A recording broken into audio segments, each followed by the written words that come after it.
Real Maharashtra 24 news, आम्ही दाखवतो सत्य.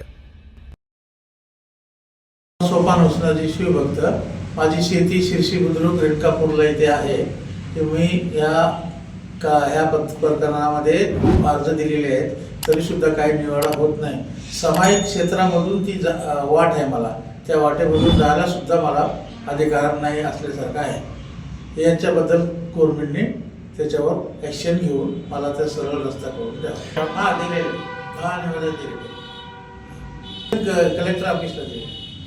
ऑफिसला गंगाधर गायकवाड, दादाराव गायकवाड, सयाजी गायकवाड आणि त्यांचे पोर असे 5 लोक मला खूप त्रास देतात. त्यांच्या बायासुद्धा कलमा करतात तिथे. बस माझी वय 79 आहे. मी आता हेच हेलपाटे मारायचे का त्याच्या शेताच्या रस्त्यासाठी? त्याच्याबद्दल काही गव्हर्नमेंट बघणार आहे का नाही? बस 2 तारखेला उपोषणाला बसणार आहे. तर याची जबाबदारी कलेक्टर ऑफिस, तहसीलदार, पोलीस स्टेशन यांच्यावर आहे.